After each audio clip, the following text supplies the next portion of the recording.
మన తండ్రి అయిన దేవుని నుండి, యేసుక్రీస్తు ప్రభు నుండి, పరిశుద్ధాత్మ దేవుని నుండి కూడి వచ్చిన మీ అందరికీ, వేదిక పైన ఉన్న దైవజనులకి, పెద్దలకి అందరికీ కృపా సమాధానము కలుగును గాక. నోట్లో ఏమైనా పెట్టుకున్నారా ఏంటి? కృపా సమాధానము కలుగును గాక. భయపెట్టిస్తారండి క్రైస్తవులను. నిజంగా అడిగి చేయించుకోవాలి ఆమెనని కూడా. ఈ ప్రపంచంలో ఎంతోమందికి లేని కృప దేవుడు మనకిచ్చాడు. ఎంతోమందికి లేని సమాధానము ఉచితంగా దేవుడు మనకు అనుగ్రహించాడు. కృపా సమాధానము కలుగును గాకంటే ఆమెనని గట్టిగా అనాలండి. ఎందుకో తెలుసా? సమాధానము కొరకు మనుషులు వెళ్ళని చోటు లేదు, వెతకని చోటు లేదండి. మీకు సాయంత్రం కాదండి, పొద్దుపూట కూడా మందు షాపులు ఓపెన్ అయిపోతున్నాయి కదండి ఈ కాలంలో. టెన్షన్లు ఎక్కువైపోయి సమాధానం కోసం చాలామంది తాగుబోతులు ఎక్కడికి వెళ్తారండి చెప్పాలి? మందు షాపులకి వెళ్తారండి. సమాధానము కోసము ధ్యాన కేంద్రాలకి చాలామంది వెళ్తారండి. సమాధానము కోసం ఎన్నెన్నో చోట్లకి వెళుతుంటారు. కానీ ఎక్కడికి వెళ్ళకుండా యేసు నామములో ప్రార్థన చేస్తే మనం ఉన్న చోటే దేవుడు సమాధానమును అనుగ్రహించువాడు. హల్లెలూయా. అందుకనే అంటున్నానండి, ఈరోజు కోటీశ్వరులు పరిచయం నాకు. కానీ ఏమి లాభం ఉండే అన్ని కోట్లు పెట్టుకొని వాళ్ళ జీవితంలో సమాధానము లేదు. నిజంగా మనము ధన్యులమండి. ఎంత గొప్ప సమాధానము!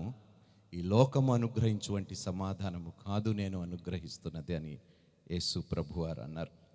చాలా సంతోషము. మొట్టమొదటిగా దేవాది దేవునికి నేను స్తోత్రాలు చెల్లిస్తున్నాను. అదేవిధంగా నన్ను ఆహ్వానించిన రెవరెండ్ ప్రసాదరావు గారికి, రెవరెండ్ నెహ్రూ గారికి నా హృదయపూర్వక ధన్యవాదాలు తెలియజేస్తున్నాను.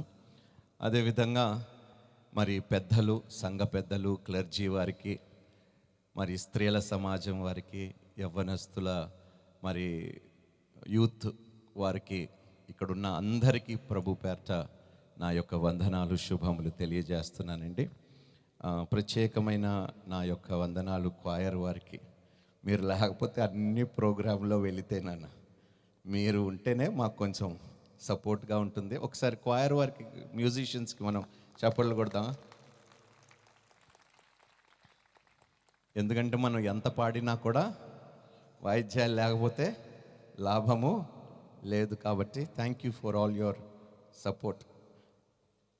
ప్రారంభము నుండి ముగింపు వరకు కూర్చునేది మీరేనబ్బా. ఎవ్వరు కూర్చోరు, మీరు కూర్చున్నట్టు. దేవుడు మిమ్మల్ని దీవించునుగాక. మరి నన్ను ఎంతగానో ప్రేమిస్తున్న మా యొక్క తోటి సేవకులు, సహోదరులు ప్రశాంత్ బ్రదర్ గారికి, మరి అదేవిధంగా మరి జాన్ మోజెస్ సహోదరులకి నా హృదయపూర్వక వందనాలు, ధన్యవాదాలు తెలియజేస్తున్నాను.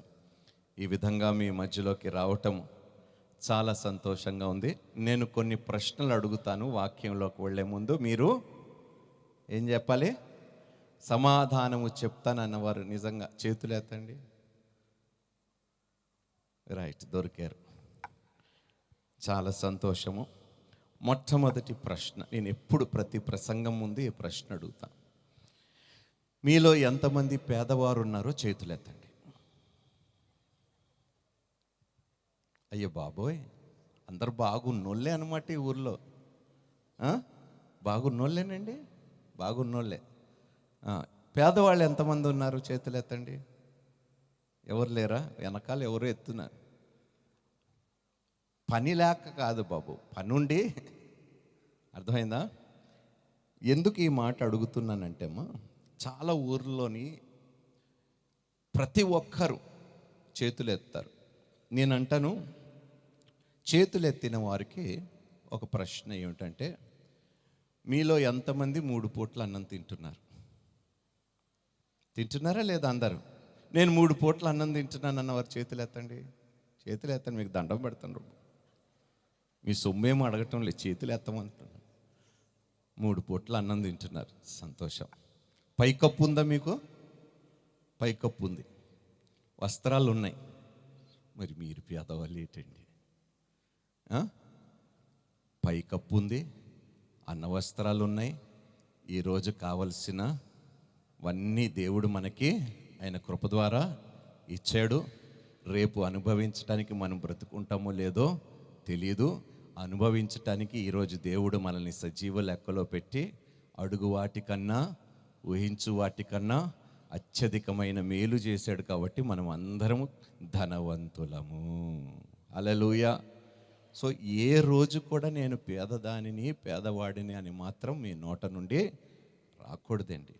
ఏ నాటికి కీడు ఆ నాటికి చాలు అని వాక్యము సెలవిస్తుంది. రేపటి గురించి ఏమన్నాడు? కానీ మన చింత అంతా దేని గురించి చెప్పండి? ఏమి తిందుమో, ఏమి ధరించుదమో, ఏమి త్రాగుదమో. తాగుడంటే ఆ తాగుడుగులు కాదండి. ఏమి తిందుమో, ఏమి త్రాగుదమో, ఏమి ధరించుదమో వాటి గురించి చింతించకుడి అని దేవుడు వాక్యంలో సెలవిచ్చాడు. కాబట్టి ఈరోజు ఉన్నదానితో సంతృప్తి కలిగి ఉందాము. ఉన్నదానితో దేవుణ్ణి మహిమపరచుదాము. హల్లెలూయా, హల్లెలూయా. ఓకే, మరొక ప్రశ్న అడిగి ముందుకు వెళ్ళిపోతాను. మీలో ఎవరికైనా ఏదైనా కొదువ ఉన్నదండి? కొదువ, నాకు కొదువ ఉన్నదన్నవారు చేతులెత్తండి. అయ్య బాబోయ్, ఏ కొదువ లేదు, చేతులెత్తండి. ఇదిగో 30 years ఇండస్ట్రీ, నా ముందు యాక్టింగ్ చేయబాకండి, మీకు దండం పెడతాను. ఎంత పర్ఫార్మెన్స్ చూసి నేను తట్టుకోలేకపోతున్నాను. నేను ఎప్పుడు చెప్తా, సినిమా రంగంలో గొప్ప నటులు చూశాను, క్రైస్తవులో మహానటులు చూస్తున్నాను. దేవుడు మా అందరినీ దీవించును గాక. ఓరి దేవుడా, నటుల్ని దీవించమంటే మీరామేనంటారు ఏంటో. సంతోషం. రైట్, ఈరోజు కొదువ అనే అంశము మీతో మాట్లాడబోతున్నాను. అందరూ చెప్పండి, కొదువ. ఏంటి ఆ కొదువ అనేది చూద్దాం ఈరోజు. మన జీవితంలో కొదువ ఏమిటి అనేది వాక్యానుసారంగా మనం పరిశీలించుకుంటూ ముందుకు వెళదాం. దానికి ముందు ఒక చిన్న ప్రార్థన చేద్దాం. అమ్మగారు, ఇందాక మీరు ప్రార్థన చేశారమ్మా, అద్భుతంగా చేశారమ్మా ప్రార్థన. I literally felt the spirit. దేవుని ఆత్మ నా మీద అలా కుమ్మరింపబడ్డది మీరు ప్రార్థన చేసినప్పుడు. దేవుడు మిమ్మల్ని దీవించును గాక. Thank you. హోల్ హార్టెడ్గా చేశారు తల్లి. Thank you so much. ప్రార్థించుకుందాం.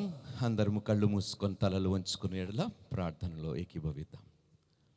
మహాపరిశుద్ధుడా, మహాగణుడా, సర్వోన్నతుడా, కృపగలిగిన దేవా, దయగలిగిన తండ్రి, ఆశ్చర్యకరుడా, ఆలోచనకర్త, అద్వితీయుడా, ఆది సంభూతుడువైన మా ప్రియ పరలోకపు తండ్రి, నిన్న నేడు నిరంతరము ఏకరీతిగా ఉన్న దేవా, మారని ప్రభా, నీకు వందనాలు, స్తుతులు, స్తోత్రాలయ్యా ప్రభా. మరి నాయన, ఈ ప్రాంతమును ప్రేమించి చక్కటి సభలు పెట్టడానికి నాయన ప్రేరేపణ కలిగించినందుకు దేవా నీకు స్తోత్రాలు. ఈ 3 దినములు ప్రభా, 16వ వార్షికోత్సవ సభలు పండగలు జరగటానికి నాయన, మరి ఈ సంఘానికి మీరు చూపించిన ప్రేమకై, కృపకై నీకు స్తోత్రాలయ్యా ప్రభా. సహకరించిన ప్రతి కుటుంబాన్ని, ప్రతి హస్తముని నూరంతులుగా మీరు దీవించి ఆశీర్వదించునుగాక అని ప్రార్థిస్తున్నాము తండ్రి. నాయన, వినగలిగిన చెవులు, గ్రహించే మనస్సు మాకు అనుగ్రహించండి తండ్రి. విన్న వాక్యము వ్యర్థముగా పోకుండా నిష్ప్రయోజనము కాక దుష్టుడు దానిని దొంగలించకుండా ఉండునట్లుగా సహాయము దయచేయమని, విన్న వాక్యము మా జీవితములో 30 60 100 నీరు కట్టి ఫలించుటకు సహాయము దయచేయమని వేడుకుంటూ, ప్రయాసపడిన ప్రతి ఒక్క కుటుంబాన్ని మరొక్కసారి నీ సన్నిధిలో జ్ఞాపకము చేసుకొని దీవించి ఆశీర్వదించమని వేడుకుంటూ, ఈ సంఘముని, ఈ ప్రాంతానికి ఒక వెలుగు వలె, ఒక దీప స్తంభం వలె నిత్యము మీరు నిలబెట్టునుగాక అని ప్రార్థిస్తూ, ఈ సమయము నన్ను నీ పాదములు చెంత సమర్పించుకుంటూ, నీ సిలువు చాటు నన్ను మరుగుపరుచుకొని నీవే నీ ఆత్మ ద్వారా మా అందరితో మాట్లాడమని వేడుకుంటూ, నీకే సమస్త మహిమ ఘనత ప్రభావములు చెల్లిస్తూ యేసుక్రీస్తు నామం పేరట ప్రార్థించి అడిగి వేడుకుంటున్నాము పరమ తండ్రి. Amen, amen. మనుషులుగా మన జీవితంలో ఏదో ఒక కొదువు ఉంటూనే ఉంటుందండి. కొదువ లేని వారు ఎవరు ఈ భూమి మీద లేరు. కాకపోతే మనకు కలిగిన కొదువ తాత్కాలికమైన కొదువు మాత్రమే. మనకి కలిగిన కొదువ అది శారీరక సంబంధమైన కొదువు కావచ్చు, లేకపోతే చెప్పండి మానసికమైన కొదువు కావచ్చు, ఆర్థిక కొదువ కావచ్చు. వాస్తవంగా ఏదైతే మనము కొదువ అని అనుకుంటున్నామో అది కొదువ కానే కాదు. మనము చాలాసార్లు పాట పాడుతూ ఉంటాం. మరి ఈ పాట మీకు తెలుసో లేదో నాకు తెలీదు. కొదువ లేదు నాకు కొదువ లేదు, అన్ని నామముల కన్నా పైనామము. కొదువ లేదు అని పాడారా లేదా? అరే దేవా, పాడారా లేదా? Very good. ఈసారి పాడటం మానేయండి. ద్వితీయోపదేశ కాండము వాక్యములోకి వెళ్దాము. దయచేసి ఎవరైనా మైక్లో స్పష్టంగా చక్కటి ఉచ్చారణ కలిగిన వారు మైక్లో చదవగలిగితే సంతోషిస్తాము.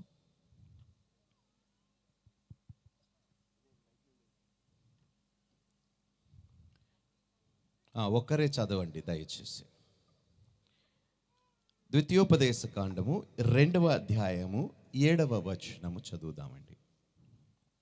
ఏలయనగా మనము ఆయనకు మొరపట్టినప్పుడెల్లా మన దేవుడైన యెహోవా మనకు సమీపముగా నున్నట్లు మరి ఏ గొప్ప జనమునకు ఏ దేవుడు సమీపముగా ఉన్నాడు? మరియు నేడు మీకు అప్పగించుచున్న ఈ ధర్మశాస్త్రం అంతటిలోనున్న కట్టడలను నీతి విధులను గల గొప్ప జనమే. చూడండి నాన్న, మైక్ దయచేసి. అందుకనే అన్నాను సౌండ్ వారు కాస్త సహకరించండి నాన్న ప్లీజ్. 2:7 ఒక్క నిమిషం దండం ఒక్కరి మైక్ లో చదవండి. నీ చేతుల పనులన్నిటిలోను నీ దేవుడైన యెహోవా నిన్ను ఆశీర్వదించెను. ఈ గొప్ప అరణ్యములో నీవు ఈ 40 సంవత్సరములు సంచరించిన సంగతి ఆయన ఎరుగును. నీ దేవుడైన యెహోవా నీకు తోడై ఉన్నాడు, నీకేమీ తక్కువ కాదు. హల్లెలూయా. అంటే ఏ కొదువ ఎందుకు? దేవుడు వారికి తోడై. ఇప్పుడు చెప్పండి అబ్బా, దేవుడు తోడై ఉంటే మనకు కొదువ ఉంటుందా? చెప్పండి. ఏం యాక్టింగ్ చేస్తున్నారు?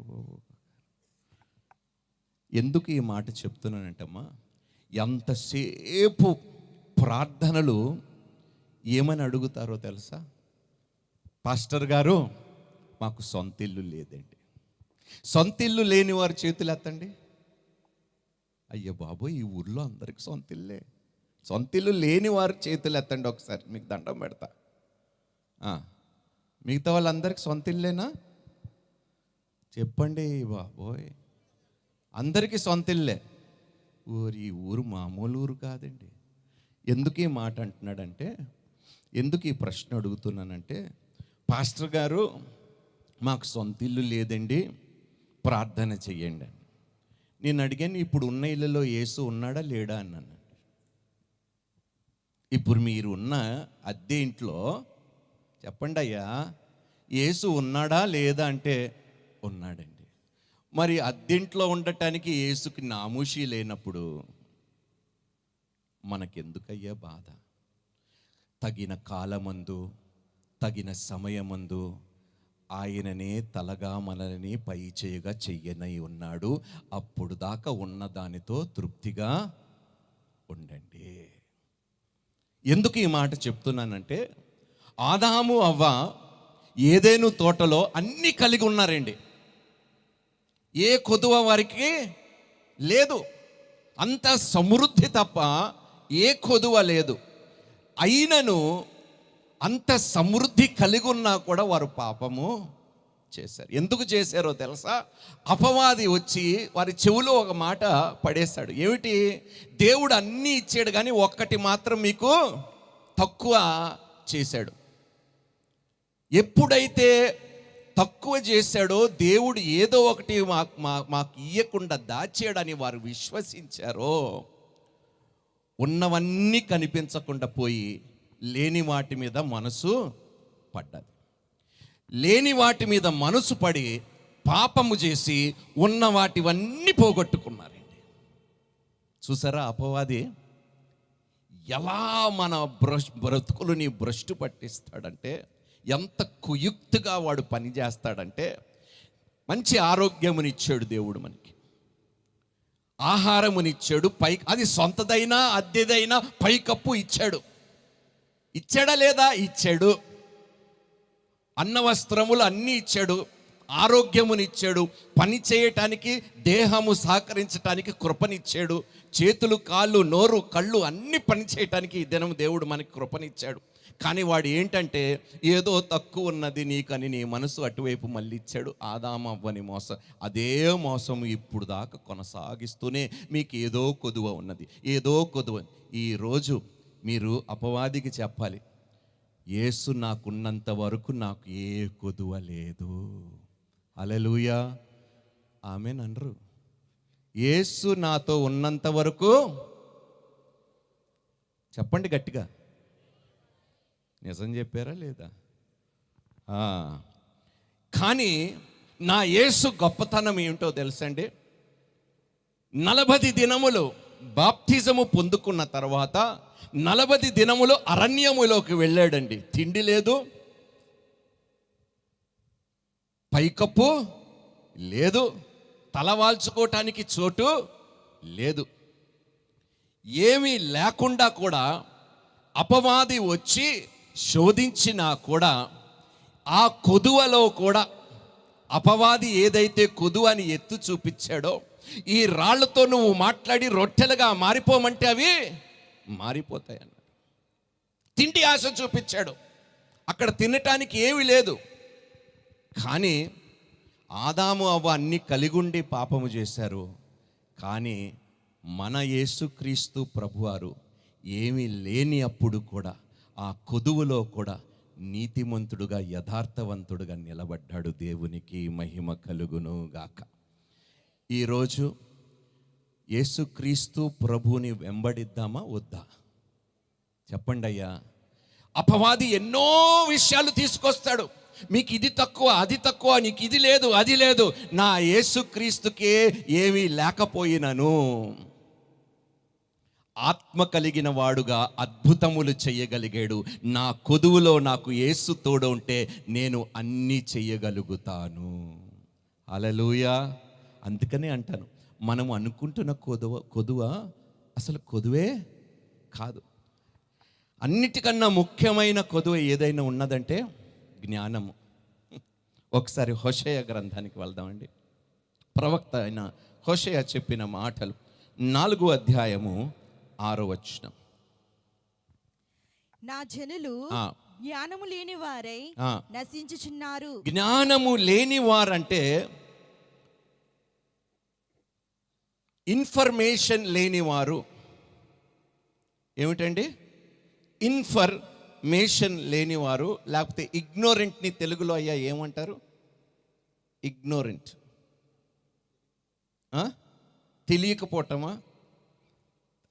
తెలివి, ఓకే, తెలివి తక్కువతనం, నిర్లక్ష్యానికి గురైన వారు. Okay, very good. ఏమంటున్నాడో తెలుసా? నా ప్రజలు జ్ఞానము లేక నశించుచున్నారు. ఈరోజు నేను అడుగుతున్నానండి, ఎంతమందికి వాక్యపు జ్ఞానము ఉన్నది? చేతులెత్తండి. ఎంతమంది దివారాత్రులు బైబిల్ ధ్యానిస్తున్నారో చేతులెత్తండి.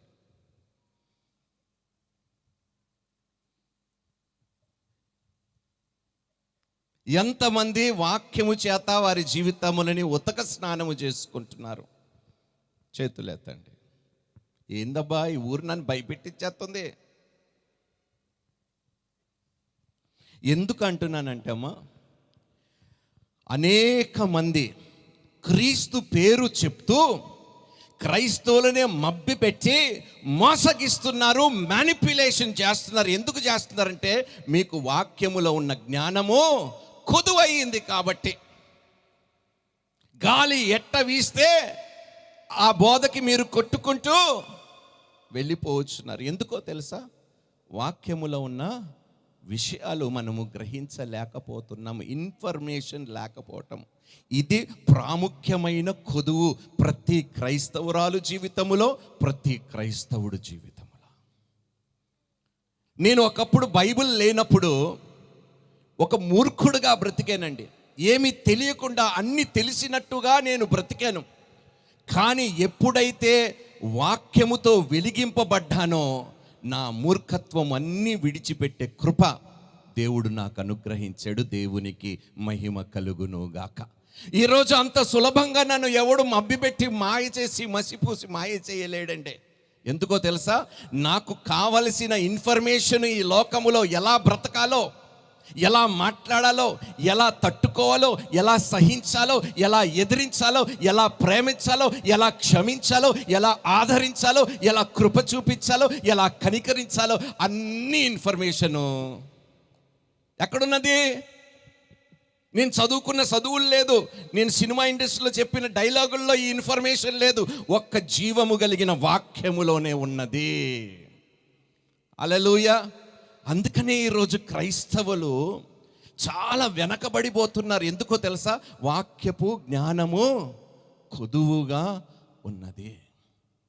అపవాది ప్రతికూల సమస్యలు తీసుకొచ్చినప్పుడు ఎలా ఎదిరించాలో అనే జ్ఞానము చెప్పండి అబ్బా. వాడు అబద్ధములు ఏ విధంగా త్రిప్పికొట్టాలో బైబిల్ ఇంత ఇన్ఫర్మేషన్ అమ్మా. ఈ లోకములో మానవుడు అన్నిటినీ జయించే ఇన్ఫర్మేషన్, జ్ఞానం అంతా మన పరిశుద్ధ గ్రంథము బైబిల్లో ముద్రింపబడ్డది. అందుకనే వాక్యం ఏమన్నదో తెలుసా? దివారాత్రులు వాక్యము ధ్యానించువాడు. ఒకసారి చెప్పేయండి, మీ అందరికీ తెలిసాడు వాక్యాలు క్రైస్తవులు మామూలుగా మిగతాది కూడా చెప్పేయండి. ఆకు వాడక ఫలములిచ్చు చెట్టు వలె, ఇంకా తన చేయనదంతా సఫలమగును. హల్లెలూయా. తన చేయనదంతా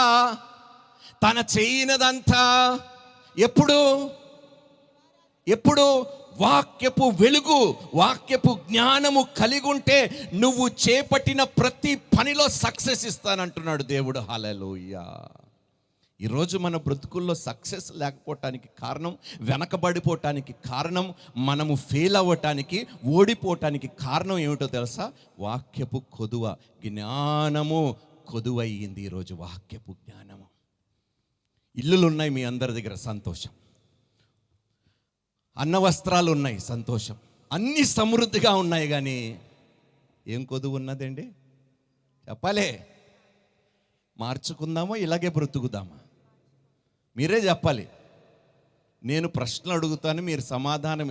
ఇదిగో మీ అవును అవునుగా, మీ కాదు కాదుగా చెప్పండి. మార్చుకుందామా లేదా అంటే ఏం చేద్దాము? పాస్టర్ల కన్నా ఎక్కువ వాక్యపు జ్ఞానము మేము కలిగి ఉంటామని చెప్పండి. అరే చెప్పండి అబ్బా, చెప్పరా మీరు? దేవుడు మిమ్మల్ని దీవించునుగాక. నాకు తెలుసు దీనికి ఆమె నన్ను నోరు తెరుస్తారు, దీవెనలు కాబట్టి. హల్లెలూయా.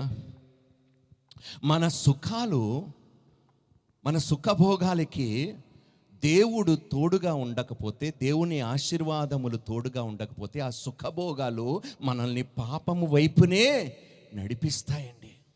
పొందుకున్న వాటితో దేవుణ్ణి ఎలా మహిమపరచాలో, దేవుని కలిగించిన ఆశీర్వాదములతో, ఐశ్వర్యముతో, సమృద్ధితో ఈ సుఖభోగాలు అనుభవిస్తున్నా ఎలా దేవుణ్ణి మహిమపరచగలుగుతామనే జ్ఞానము లేకపోతే ఖచ్చితంగా జీతము పుచ్చుకున్నవాడు నిజంగా దేవుణ్ణి జీతముతో మహిమపరచకుండా వెళ్ళి మందు తాగుతాడండి, వ్యభిచరిస్తాడు. ఏం చేస్తాడు? ఎక్కడికి వెళ్తాడు? జూదము ఆడటానికి, తప్పుడు పనులు చేయటానికి. అందుకనే అంటున్నానండి, నీవు దేవునిని ఎలా ఆరాధించాలో, ఎలా సన్మానించాలో, ఎలాగా ఆయనకి మహిమకరంగా జీవించాలో ఈ జ్ఞానమంతా ఎక్కడున్నదండి? ఎక్కడున్నదండి? దేవుడు మనల్ని దీవించునుగాక. ఇంకో కొదువ ఏమిటో తెలుసా? మొట్టమొదటిది ఏమిటి? జ్ఞానపు కొదువ. జ్ఞానపు కొదువ అనండి. ఏమండి, నోరు లేదా ఏంటండి? రెండోది, నీ చదువును బట్టి, నీ స్థితిని బట్టి, నీ పరిస్థితిని బట్టి నేను ఏమీ చెయ్యలేను, నా జీవితము ఇంతే, నేను ఇంతకు మించి ఏమీ సాధించలేను అనే ఈ ఆలోచన యొక్క కొదువ చాలా మందిలో ఉన్నది. ఏమిటంటే, నేను సరిపోను అని ఎప్పుడైనా అనుకున్నారండి మీ బ్రతుకుల్లో మీరు? నేను చెప్పండి అబ్బా సరిపోను అని ఎప్పుడైనా అనుకుంటా? వారి ముందు నేనెలా నిలబడతానండి? వారిని నేనెలా ఎదిరిస్తానండి? అమ్మా, 15-16 సంవత్సరాల బాలుడైన దావీదు గొలియాతుని ఎదిరించే జ్ఞానము కలిగి ఉంటే, గొలియాతుని ఓడించగలిగే జ్ఞానము, శక్తి, బలము కలిగి ఉంటే, ఒక బాలుడు చేయగలిగింది యవ్వన ప్రాయములో ఉన్న మనము చెయ్యలేమా? చెప్పండి అయ్యా, చేయగలుగుతాము కదా? Lack of confidence. మొట్టమొదటిది lack of knowledge, lack of confidence. నీ మీద నీకు నమ్మకము లేకపోవటం, అదొక పెద్ద కొదువ. అయ్యా పాస్టర్ గారు, మేము చదువుకోలేదండి, నాకు తెలివి లేదండి, నేను పెద్దగా ఏమీ చెప్పండి అయ్యా చెయ్యలేను. ఏ మాటలు ఎప్పుడు చూసినా, అమ్మా ఈ విషయం, అయ్యా ఈ విషయం ఈరోజు తెలుసుకోండి, మీరు కాదు మిమ్మల్ని పిలుచుకున్నవాడు మీ కొదువులో కూడా అద్భుతమైన కార్యములు చెయ్యగలుగుతాడు. దేవునికి మహిమ కలుగును గాక. హల్లెలూయా. విశేషముగా నా బలహీనత యందు నేను విశేషముగా ఆనందిస్తాను అని అపోస్తుడైన పౌలు చెప్పాడు. నేను ఎప్పుడైతే బలహీనుడునో అప్పుడే, అంటే ఏమిటి? నాకు కొదువ లేదు, నేను బలహీనుడైనంత మాత్రాన నా మీద కాన్ఫిడెన్స్ నేను పెట్టుకోను, నన్ను పిలుచుకున్న వాడి మీద నేను కాన్ఫిడెన్స్, నమ్మకము పెట్టుకుంటాను అంటున్నాడు. హల్లెలూయా. నీ కృప నాకు చాలు.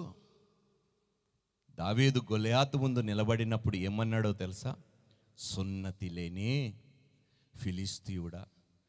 నాకు భలే ఆశ్చర్యం అనిపించిందండి. ఎన్నో మార్లు ఈ వాక్యం చదివినప్పుడు, ప్రభువా యుద్ధానికి సున్నతికి సంబంధం ఏమిటి? యుద్ధం చేసేటప్పుడు ఎవడైనా సున్నతి గురించి మాట్లాడతాడంటే, అప్పుడు ప్రభువు ఏమన్నాడో తెలుసా? దావీదు నా నిబంధనను జ్ఞాపకము చేసుకున్నాడు. హల్లెలూయా. సున్నతి ఎవరు కలిగి ఉన్నారు? దేవుని ప్రజలు, అంటే నిబంధన కలిగిన వారు. అప్పుడు గొలియాతును చూసి, అరే నీ సైజు ఎంత పెద్దదైతే ఏమిటి, నీ బలము ఎంతైతే ఏమిటి, నీ పలుకుబడి ఎంతైతే ఏమిటి, నీ శక్తి ఎంతైతే ఏమిటి, నువ్వు నిబంధనలో లేనివాడు, నిబంధనలో ఉన్నవారి పక్షమున దేవుడు కార్యములు చేస్తాడు, నిబంధనలు లేని నిన్ను చూసి నేను భయపడునా అన్నాడు. అంటే హల్లెలూయా. చూసారా? ఆయన మీద ఓవర్ కాన్ఫిడెన్స్ కాదండి, నిబంధన చేసుకున్న దేవుడు ఎలాంటి కొదువు కలిగిన వ్యక్తిని, బలహీన కలిగిన వ్యక్తిని కూడా బలముగా నిలబెట్టుకొని వాడుకొని మహిమ పొందుకోగలుగుతాడు. హల్లెలూయా.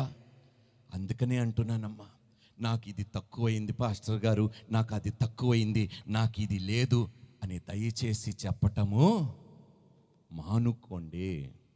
ఈ అలవాటు మానుకోండి. ఏ స్థితిలో ఉన్నానో ఆ స్థితిలో సంతృప్తి కలిగి ఉండుట నేను నేర్చుకొని ఉన్నానని అపోస్తుడైన పౌలు ఎంత అద్భుతంగా చెప్తాడు. దీన స్థితిలో ఉన్నాను, సంపన్న స్థితిలో ఉన్నాను, ఆకలి స్థితిలో ఉన్నాను, కడుపు నిండటి స్థితిలో ఉన్నాను, ఏ స్థితిలో ఉన్నాను ఆ స్థితిలో సంతృప్తి కలిగి. అమ్మా, నేను సినిమా నటుడు నుండి సేవలోకి వచ్చిన తర్వాత ఎన్నో ఎదురు దెబ్బలు తిన్నాను తల్లి. ఎన్నో అవమానాలు ఎదుర్కొన్నాను. కొంతమంది స్టేజ్ మీద నేను ఎక్కుతున్నప్పుడు నేను వస్తుండగా సేవకులు కుర్చీలో నుండి లేచి వెళ్ళిపోయేవారు. ఒకరోజు ఒక సేవకుడు నన్ను పరిచయం చేస్తూ సభలోని ఒక వేషధారుడు వచ్చాడు సువార్త ప్రకటించడానికి అన్నాడంటే, ముమ్మాటికి నిజమేదే. నేను అన్నాను, పాస్టర్ గారు మీరు చెప్పిన దాంట్లో ఏ తప్పు లేదు. ఇంతకుముందు వేషధారుడిని, ఇప్పుడు క్రీస్తుని కలిగి వాక్యపు వెలుగులో పిలువబడ్డవాడిని నేను. హల్లెలూయా. కాన్ఫిడెన్స్ నా మీద కాదు, నన్ను పిలుచుకున్న వాడి మీద. అమ్మా, నిన్ను పిలుచుకున్నవాడు నమ్మదగినవాడు, నిన్ను విడవడు, ఎన్నడూ ఎడబాయుడు అన్నవాడు సత్యమే చెప్తున్నాడు. గాఢాంధకారపులోయలో నేను సంచరించిన ఏ అపాయమునికి నేను భయపడననే కాన్ఫిడెన్స్ ఉన్నదా నీకు? ప్రతికూలమైన పరిస్థితుల్లో ఇశ్రాయేలు ప్రజలు ఉంటుండగా గొలియాతు వారిని హేళన చేస్తూ, మీ ఇశ్రాయేలు ప్రజల్లో ఒక్క మగాడు లేడా అని హేళన చేస్తూ ఇశ్రాయేలు దేవుడిని కూడా అవమానిస్తున్నప్పుడు రోషము కలిగిన ఒక బాలుడు నిలబడ్డాడండి. నువ్వు ఈటతో, బల్లెముతో, డాళ్ళుతో వస్తున్నావు, నేను జీవము కలిగిన దేవుని నామములో. హల్లెలూయా. అమ్మా, ఈ నామము మనం కలిగి ఉంటే చాలు. చెప్పండి అయ్యా, అన్ని నామముల కన్నా ఆ నామములో ఏది అడిగినను నాకు వినిపిలే. ఆ నామములో ఏది అడిగినను ఏమన్నాడు యేసుక్రీస్తు?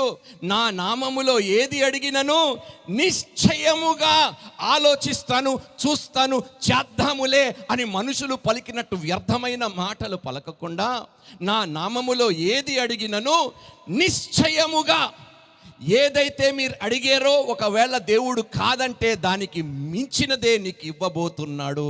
హల్లెలూయా. తక్కువ చేసేవాడు మన దేవుడు కాడు. అందుకనే అన్నాను, మనం అడుగు వాటికన్నా, ఊహించు వాటికన్నా అత్యధికమైన మేలు చెయ్యువాడు. హల్లెలూయా. ఇప్పుడు చెప్పండి, మనకి ఏదైనా కొదువు ఉన్నదంటే జ్ఞానము కొదువ. నేను సరిపోను. ఏమిటి? ఒక మహానుభావుడు ఉన్నాడండి, మోషే గారు. మీకు అందరికీ తెలుసా? చాలా గొప్ప వ్యక్తి, చాలా గొప్ప ప్రవక్త. ఆయన ఏమన్నాడు? ఒకసారి బైబిల్ తెరవండి. నిర్గమకాండము 3వ అధ్యాయం 11వ వచనానికి వెళ్ళండి.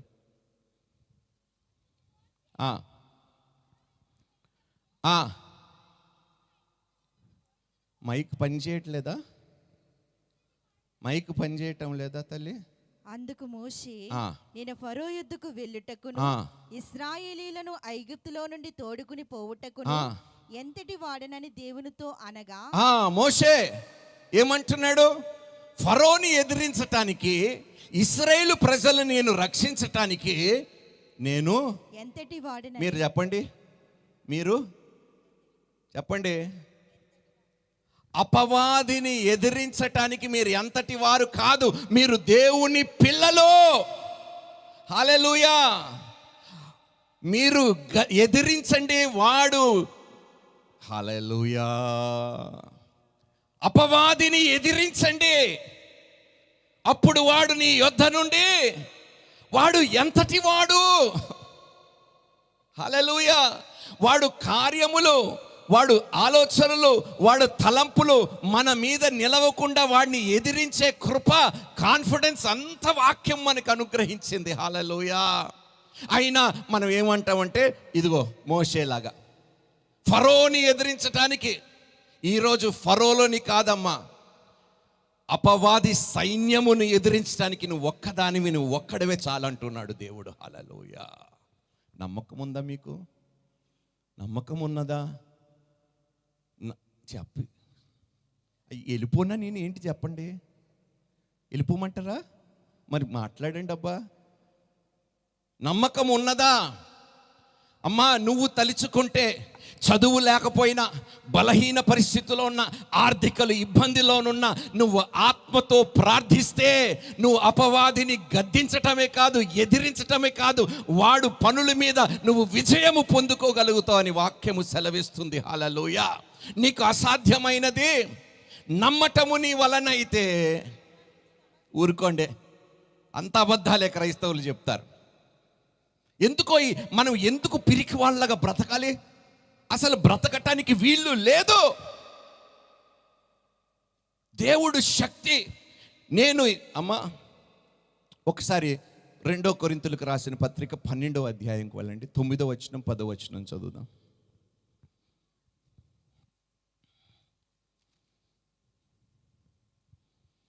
అందుకు నా కృప నీకు చాలును, బలహీనత యందు నా శక్తి పరిపూర్ణమగుచున్నది. ప్రైజ్ ద లార్డ్, హల్లెలూయా. నేను బలహీనంగా ఉన్నప్పుడు ఆయన శక్తి పరిపూర్ణంగా నా మీద నిలుచుచున్నది. నా బలహీనత ముందు కూడా అపవాది బలము సరిపోదు. హల్లెలూయా. అందుకనే అంటాను, నమ్మటము నీ వలనైతే, నువ్వు మోకరించి ఆత్మతో ప్రార్థన చేయగలిగితే నీ బలహీనతను కూడా అపవాది తట్టుకోలేడమ్మా. అందుకనే అంటున్నాను, ఉన్నదా ఈ నమ్మకము మీలో? ఈ కాన్ఫిడెన్స్ ఉన్నదా? నేను నా తండ్రిని, ఆయన నామములో, యేసు నామములో నా తండ్రిని ఏది అడిగినా నిశ్చయముగా నాకు మొరపెట్టుము. చెప్పండి అయ్యా. ఏంటబ్బా ఇది? కాస్త మీరు కొంచెం ఉత్సాహంగా ఉంటే మాలో కూడా ఉత్సాహం పెరుగుతుందండి. మీరు ఇలా కూర్చొని మాట్లాడకుండా ఉంటే మాలో ఉన్న ఆత్మ కూడా చచ్చిపోతుంది. అయినా కూడా చూడండి, కదలరు వీళ్ళు. బాబోయ్, వీళ్ళు మామూలు కాదురా బాబు, దేవుడా. మీరు మీ ఇంట్లో టీవీలు ఉన్నాయండి? ఉన్నాయా లేదు చెప్పండి, నిజం చెప్పుకుందామండి. ఏం చూస్తారు ఆ టీవీల్లోని? సీరియల్ చూసి ఏడుస్తారు కదా.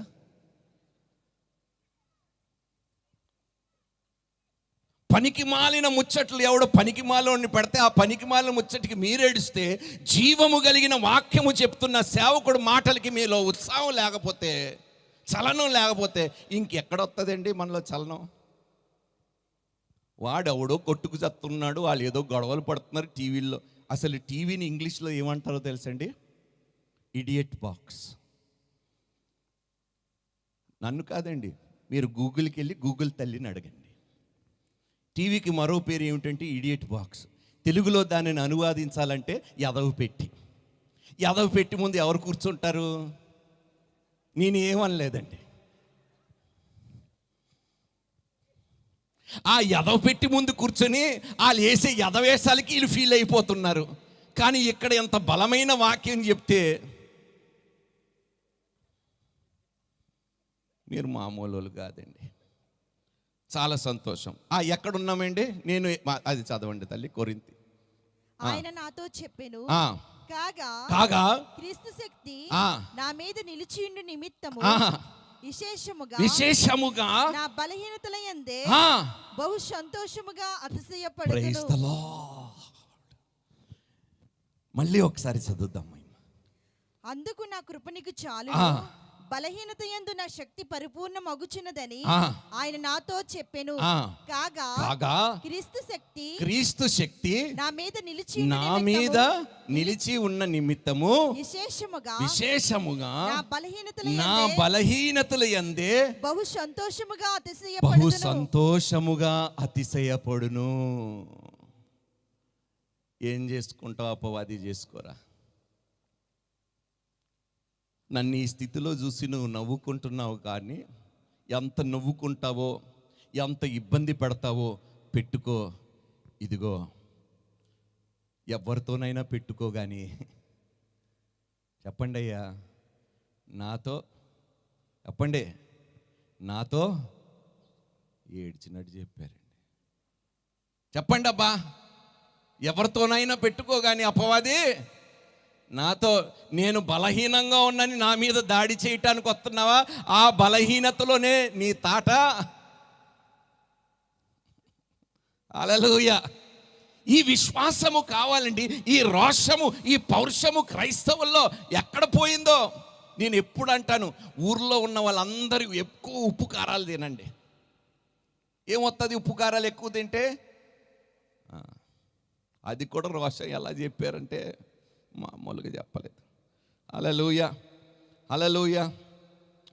ఫిలిప్పీలకు రాసిన పత్రిక 4:13 ఒకసారి చదువుదాం. అయ్యా టైం ఎంత ఉందయ్యా? నన్ను బలపరచువాని యందే ఎంత టైం? నేను సమస్తమును చేయగలను. ఓకే, ఏమిటి?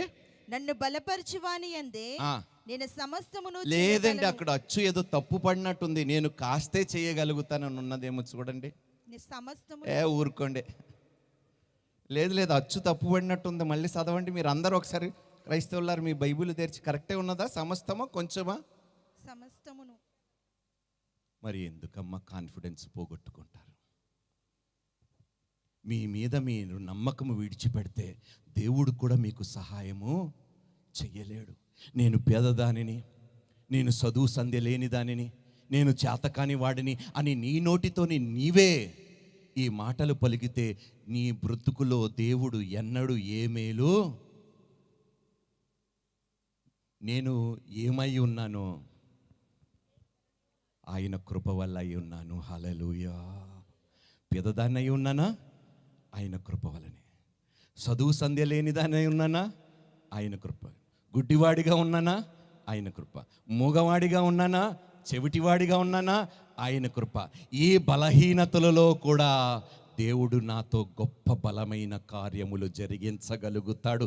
నమ్మిన వారు దేవునికి స్తోత్రాలు చెల్లించి చప్పట్లు కొట్టండి. హల్లెలూయా. మళ్ళీ పాట పాడతారు, కొదువ లేదు నాకు. మామూలు యాక్టింగ్ కాదండి ఇది. మళ్ళీ వచ్చి పాస్టర్ల ముందు ఏడిచేస్తారయ్యా, నా వల్ల కావటము లేదయ్యా. నువ్వు నమ్మకముతో, విశ్వాసముతో ఏది అడిగినా దేవుడు ఖచ్చితంగా నెరవేరుస్తానని వాగ్దానం ఇచ్చిన వాడు నమ్మదగిన వాడు. హల్లెలూయా. ఆయనకి అసాధ్యమైనది ఏదీ లేదు. ఎప్పుడు నమ్మటము నీ వలనైతే అంటున్నాడు. హల్లెలూయా. నా కుటుంబం బాగు కాదు, నా భర్త బ్రతుకు బాగు కాదు, నా పిల్లలు బాగుపడరు, తిరుగుబాటుతనము మానుకోరు, నా భర్త తాగుడు మానుకోడు. నువ్వు ఎవరయ్యా చెప్పటానికి? రాతి హృదయాలని మాంసపు హృదయాలుగా మార్చగలుగుతాడు నా దేవుడు, నువ్వు నమ్మకముగా నిలబడితే. నీ నిరీక్షణను సిగ్గుపడనివ్వడన్నాడు దేవుడు. నీ నమ్మకమును ఒమ్ము చేసేది మనుషులు, మానవులు, దేవుడు కాదు.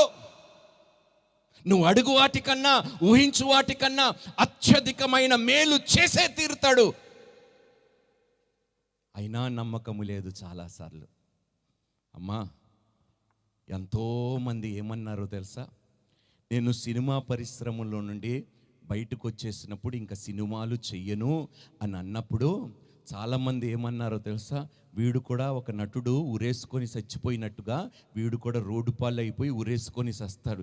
ఈరోజు వాళ్ళ ముందే వాళ్ళ నోటితో దేవుడు నాకు సాక్ష్యం పలికి అంత గొప్ప స్థాయి దేవుడు నన్ను నిలబెట్టాడు. దేవునికి మహిమ కలుగును గాక. నిబంధన లేని ప్రజలు నీ మీద ఎన్ని మాటలు పలికినా అది నెరవేర్చబడవో. దేవుని మాటలే నీ ఎడల జరుగుతాయి. హల్లెలూయా. అందుకనే అంటున్నాను, నీ మీద నమ్మకం పెట్టుకున్నాను తల్లి. నీలో ఎవరున్నారు చెప్పండి? Don't believe your self, don't trust your self, but trust the one who. నీలో ఉన్నవాడు ఇహలోకములో ఉన్నవాడు కన్నా. హల్లెలూయా. నిన్ను నీవు నమ్ముకోకు, కానీ నీలో ఉన్నవాడిని చెప్పండి అయ్యా. హల్లెలూయా. మత్తయి సువార్త 6వ అధ్యాయం 30వ వచనం.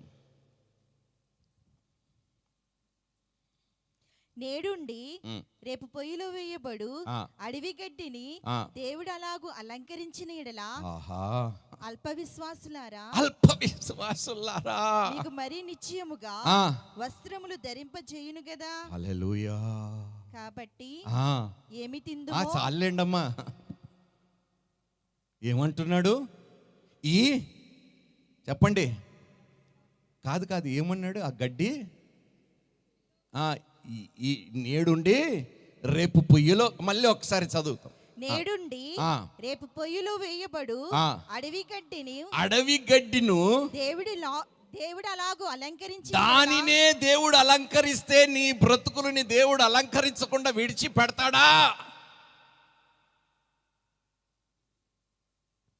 చెప్పండి అబ్బా.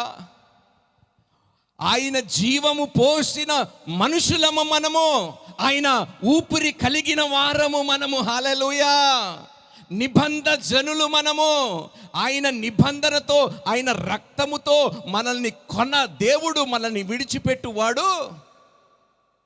అందుకనే అంటున్నాను, నిన్ను నువ్వు నమ్ముకో, కానీ నిన్ను పిలిచిన వాడిని నమ్ము. ఆయన చెప్పినది నమ్ము.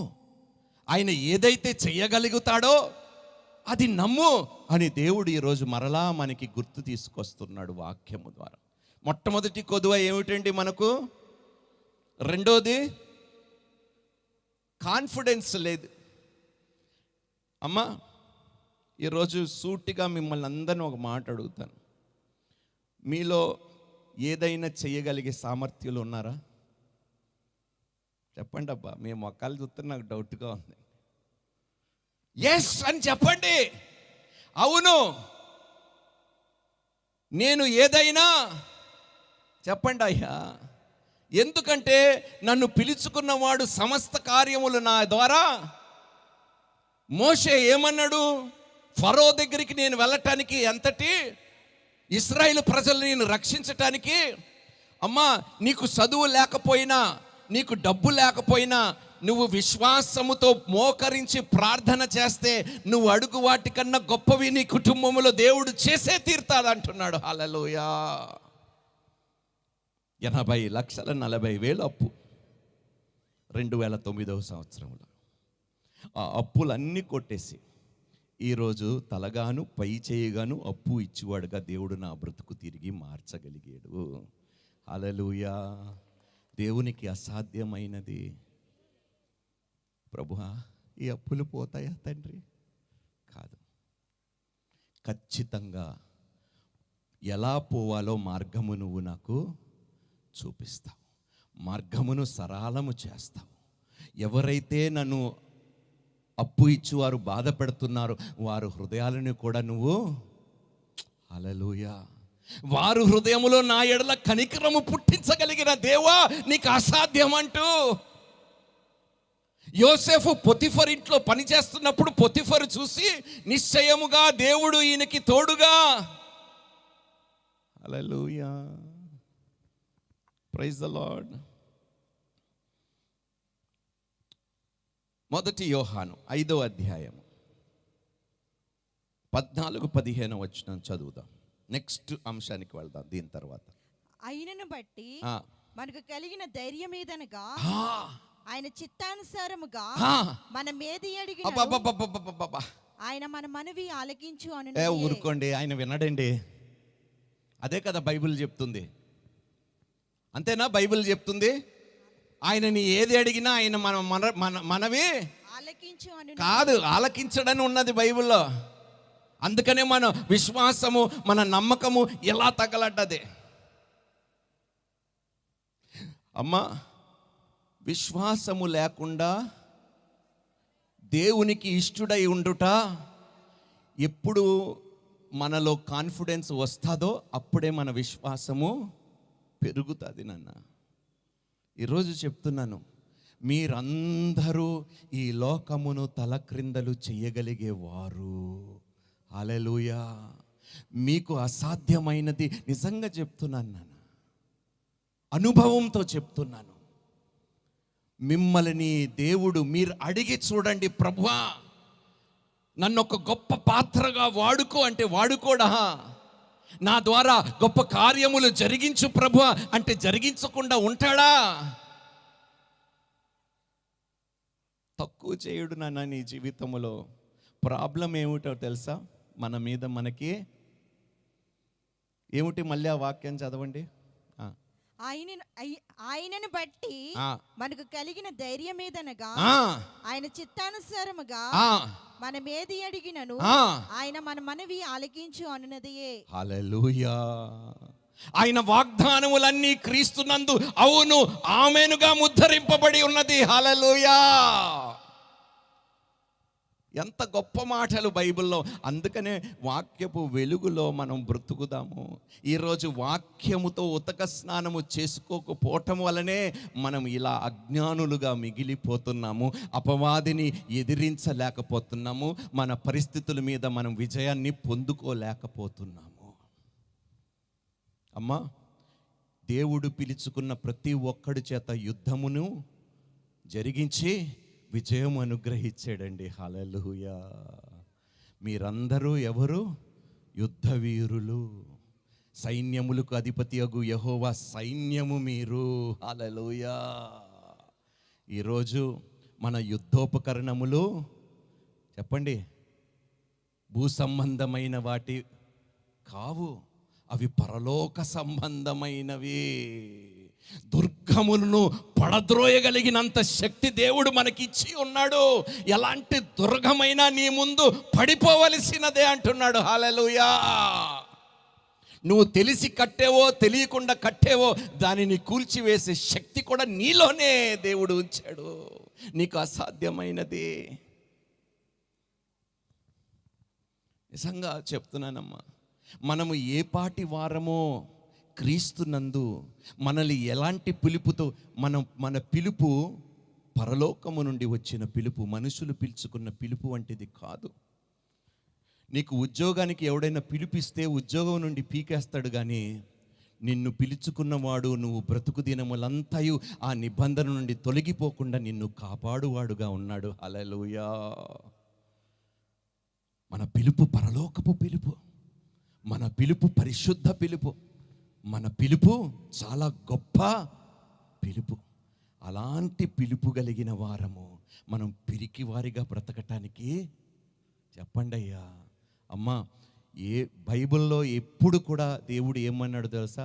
భయపడుకుడి, జడియుకుడి, నిబ్బరము కలిగి ఉండండి తల్లి. అయ్యా, నిబ్బరము కలిగి ధైర్యముగా ఉందాము. ఆయనలో కాన్ఫిడెన్స్ పెట్టాము, ఆయనలో మనం నమ్మకము కలిగి ఉన్నాము. మన నమ్మకముని దేవుడు వమ్ము చెయ్యడు.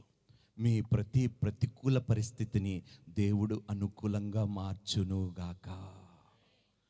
మీ అవమానానికి ప్రతిగా రెట్టింపు ఘనత దేవుడు మీకు అనుగ్రహించునుగాక. హల్లెలూయా. అపవాది ఒక మార్గములో మీ యొద్దకి వచ్చినను తిరిగి 7 మార్గములో పారిపోవునుగాక. ఈ ఆమెను కూడా ఏడిచినట్టు చెప్పారండి. గట్టిగా చెప్పండి, చెప్పండి అయ్యా. అమ్మ, ప్రార్థన చేసిన వాడికన్నా ఆమె నన్నవాడు గొప్పవాడు. ఎందుకో తెలుసా? విన్నదాన్ని బట్టి ఇట్లు జరుగునుగాక అని నమ్మకముతో పలికాడు కాబట్టి ఆయన నమ్మకముని దేవుడు నెరవేర్చాడు, నిలబెట్టాడు. హల్లెలూయా, హల్లెలూయా. ఎఫీసులకు రాసిన పత్రిక 3వ అధ్యాయము 14 నుండి 21 వచనం చదువుతాం.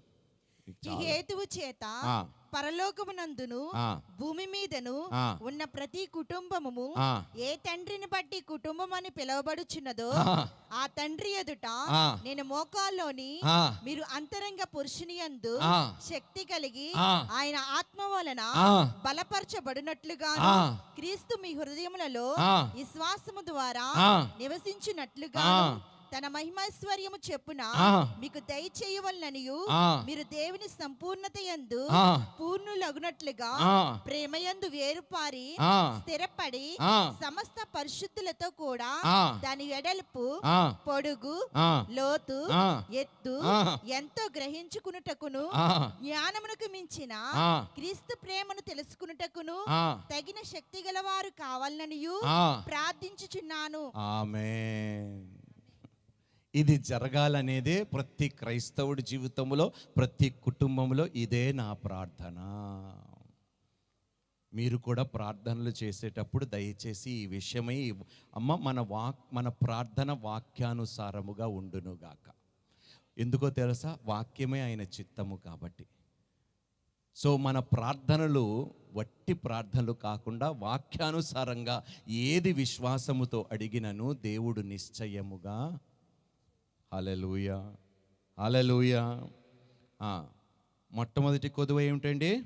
జ్ఞానము. రెండోది కాన్ఫిడెన్స్, నేను సరిపోను అని నీ మీద నీకు తక్కువ అంచనా కలిగి ఉండటము. మూడోది అండర్స్టాండింగ్, అంటే అర్థము చేసుకోవటములో చాలామంది ఏం అర్థం చేసుకోవటములో, వాక్యమును అర్థం చేసుకోవటములో కొదువ. సామెతలు 4:7.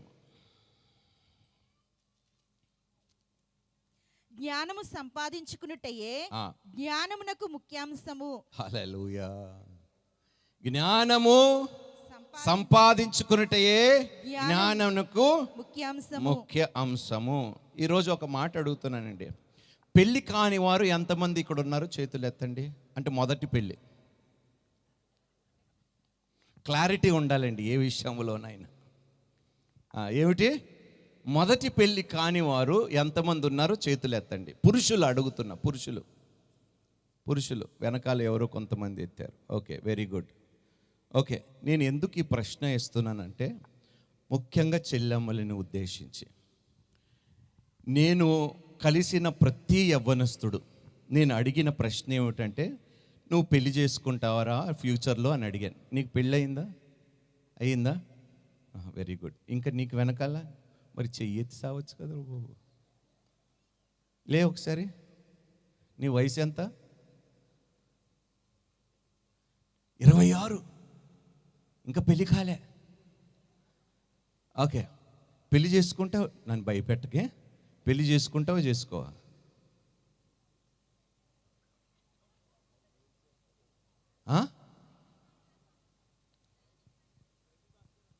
అయితే ఏంటండి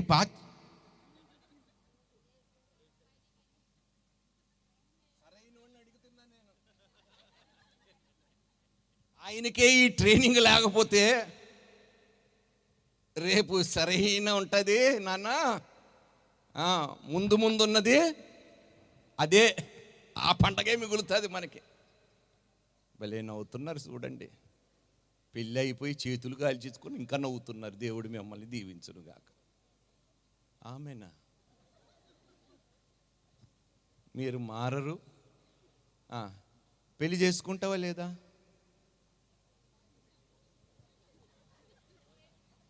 చేసుకుంటానని చెప్పు బాబు, నన్ను భయపెట్ట. చేసుకోవా? సన్యాసంలో కలుగుతావు ఏంటి? నీ పక్కనున్నాడు, నీకు పెళ్ళయిందా? నీ తమ్ముడా? ఆయన కూడా సేవైనా? నువ్వు కూర్చో. నువ్వు పెళ్లి చేసుకుంటావా చేసుకోవా? చేసుకుంటావు. నువ్వు కొంచెం ఇలారా, బాగా చూడండి. కొంచెం ఇటు సైడ్ రా నాన్న. దా, నేను ఏం తిననురా బాబు నిన్ను. ఆడోళ్ళే ధైర్యంగా ఉన్నారు మగోళ్ళు కన్నా. పెళ్లి చేసుకుంటావు, రైట్. మరి పెళ్లి చేసుకుంటావు కదా, పెళ్ళికి ఏం సిద్ధపాటు చేసుకున్నావు? ఆ కట్నంతో చెప్పండి. నీ వయసు ఎంత? 24. పెళ్లి చేసుకుంటావు. మరి నీ భార్యని ఎలా పోషిస్తావు? ఎలా? ఎప్పుడు? పెళ్ళి తర్వాత. ఇగో మీ ఆడోళ్ళకి నిజంగా చెప్తున్నానమ్మా, కూర్చోనన్న, నువ్వు కూర్చో. ఎందుకు ఈ మాట చెప్తున్నానంటే, వాక్యము అర్థం కాకపోవటం వలన ఒక పురుషుడు వివాహము చేసుకోబోతున్నాడని తెలిసి ఏ విధంగా సిద్ధపడాలో తెలియని స్థితిలో బ్రతుకుతున్నారు ఈరోజు.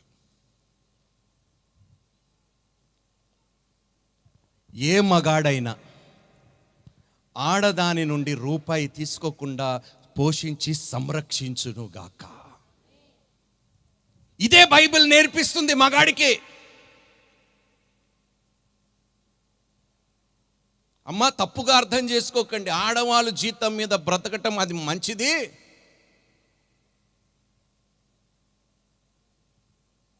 యేసుక్రీస్తు ప్రభువారు సంఘము కోసము, తన వధువు కోసము మూల్యము చెల్లించాడు, ప్రాణములు పెట్టాడు. ఎంతగా ప్రేమించాడంటే ప్రాణమును కూడా లెక్క చేయనంతగా ప్రాణము అర్పించి మూల్యము చెల్లించాడు. అది మగాడంటే. హల్లెలూయా. టీవీ 9లో ఒకటి వస్తుంది స్క్రోలింగ్, కట్నం అడిగిన వాడు, ఆడవాళ్ళు మీరే చెప్పాలి, అయ్యమ్మ ఆయన అంత మాట అనలేను అన్నట్టు మొక్కలు పెట్టారు. చూడండి, అర్థం కాకపోవటం వాక్యము. రేపు పెళ్లి చేసుకోబోతున్నాను, ఒక పిల్ల నా ఇంటికి రాబోతుంది, నన్ను నమ్ముకొని వస్తుంది. రేపు వివాహము చేసుకున్న తర్వాత, పిల్లలు కన్న తర్వాత ఎలా పోషిస్తాను, ఎలా సంరక్షిస్తాను అనే జ్ఞానము, అనే అర్థము లేకుండా పోతుంది. అందుకనే వివాహమైన కొన్ని సంవత్సరాలకి పెళ్ళి పెటాకులు అయిపోతున్నాయి. సిద్ధపాటు బైబిల్ చెప్తుందబ్బా, రాహేలుని వివాహము చేసుకోవటానికి 20 సంవత్సరాలు ఒక మగాడిగా పనిచేశాడు యాకోబు. హల్లెలూయా. చెప్పండి అయ్యా. మీరేమో వాడు ఐ లవ్ యూ అంటే జంపు అని మీరు అదే స్కెచ్లో ఉన్నారా ఏమిటి? అదే ఈలనే పర్సనల్. మీకెట్టా తెలుసు అది? ఓహో, మీరే చేస్తారు ప్రేమ. ఓహో, అనుభవం. Okay, very good. అమ్మా, ఒక స్త్రీ, ఇప్పుడు పురుషుల గురించి చెప్తే నవ్వేరే, ఇప్పుడు మీ గురించి చెప్తా, మగాళ్ళు మీరు నవ్వండి పాపం. వాక్యపు అర్థం లేకుండా మన గృహాల్ని కట్టుకోలేము తల్లి. వాక్యము అర్థం కాకపోవటం వలనే ఈరోజు వివాహాలు నిలబడటము లేదు. పెళ్లి ప్రమాణాలు వట్టి ప్రమాణాలుగా మిగిలిపోతున్నాయి. లేమియందు, కలిమియందు, బాధయందు, దుఃఖమందు, ఆరోగ్యమందు, అనారోగ్యమందు నాకు కలిగిన వాటంతటితో నేను నిన్ను సంరక్షించి పోషిస్తాను, మరణము నన్ను ఎడబాపు వరకు నీకు తోడుగా. అంత వట్టిదే. వాడికి అసలు పెళ్ళే అర్థం కానప్పుడు, పెళ్లి కోసం సిద్ధపాటు అనేది వాడికి అర్థం కానప్పుడు పెళ్లిని ఎలా నిలబెట్టుకుంటాడు ఒక మగాడు? తల్లిదండ్రులు కూడా చెప్పి సావరే ఈ మాటలు. ఎందుకంటే వాళ్ళకి కూడా వాక్యపు అర్థము తెలియదు. అజ్ఞానులుగా బ్రతుకుతున్నాము క్రైస్తవులుగా. అరే, నువ్వు రేపు పెళ్లి చేసుకొని మాసము మీద బ్రతకకూడదురా. నువ్వు కష్టపడి సంపాదించుకొని చీమ ఏ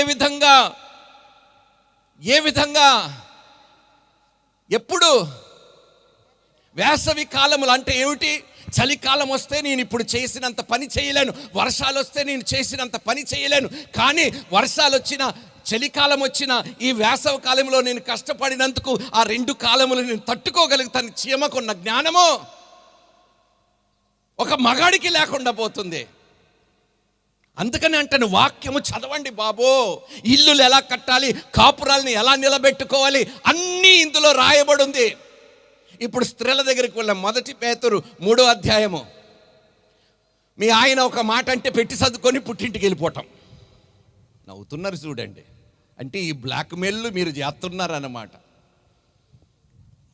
మీ ఆయనకి కోపం ఉంటే ఉప్పు ఎక్కువ వేసేయండి, కారం ఎక్కువ వేసేయండి.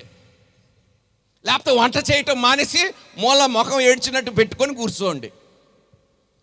అమ్మ, ఏ మగాడైతే ఇంటికి వచ్చినప్పుడు ఆ స్త్రీ ఆ మగాడిని పరాయి వ్యక్తిగా చూస్తాదో గుర్తుపెట్టుకోండి, చేతులారా మీ కాపురంలో మీరే చిచ్చు పెట్టుకున్నారు. ఏ భర్త ఇంటికి వచ్చినప్పుడు భార్య తనకి ఇవ్వవలసిన గౌరవం ఇవ్వకపోతే ముఖం ముడుచుకొని కూర్చోబెట్టుకుంటే ఆ వివాహాలు నిలబడవు. ఇవన్నీ వాక్యములో. అందుకనే చెప్తున్నాను, వాక్యము చదవండి క్రైస్తవులారా. మన బ్రతుకులు వెలుగుబడతాయి.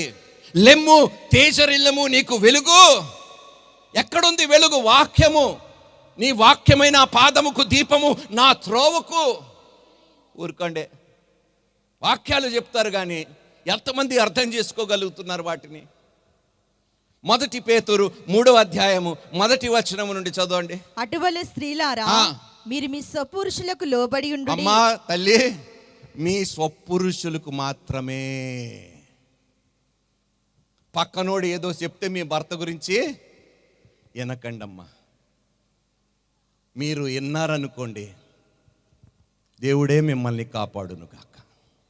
మీ స్వపురుషులకి మీరు అందువలన వారిలో ఎవరైనను వాక్యమునకు అవిధేయులైతే వారు భయముతో కూడిన నీ పవిత్ర ప్రవర్తనను చూచి వాక్యము లేకుండానే తన భార్యలు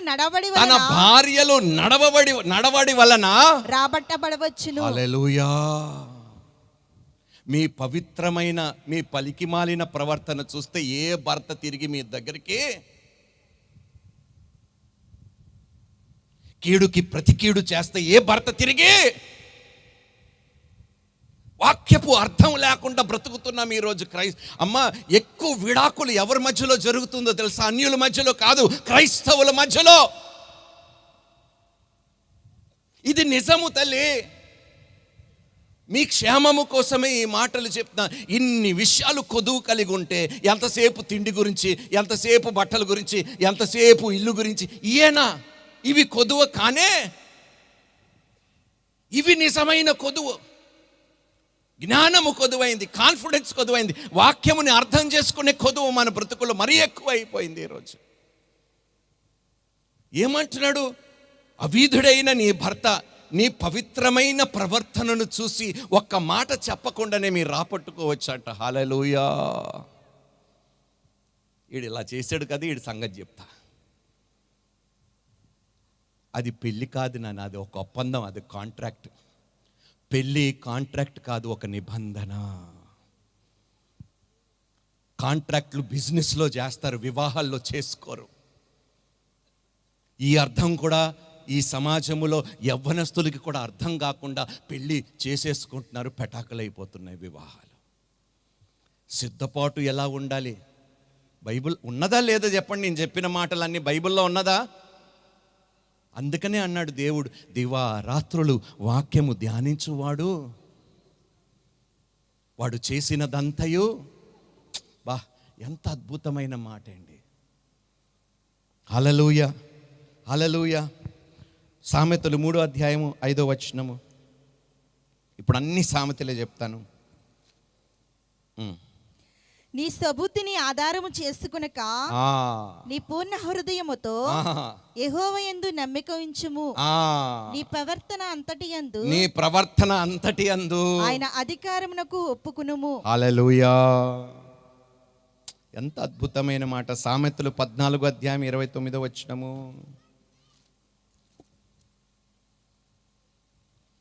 దీర్ఘశాంతము గలవాడు మహా వివేకి. ఏమిటి? దీర్ఘశాంతము గలవాడు మహా వివేకి. అంటే ఏమిటి? అంటే వివేకి అంటే ఏమిటి? జ్ఞానవంతుడు. ఎవరు? దీర్ఘశాంతము గలవాడు. మీ ఆడోళ్ళకి, ప్రత్యేకంగా స్త్రీలకి, అమ్మా మీరు ఓర్పు, సహనము, దీర్ఘశాంతముని కోల్పోతే ఏ రోజు కూడా మీ ఇల్లుని మీరు నిలబెట్టుకోలేరు తల్లి. నా ఆయన నన్ను కొడుతున్నాడంటే నువ్వు రెచ్చగొడితే ఆడు కొట్టకుండా ఏం చేస్తాడు?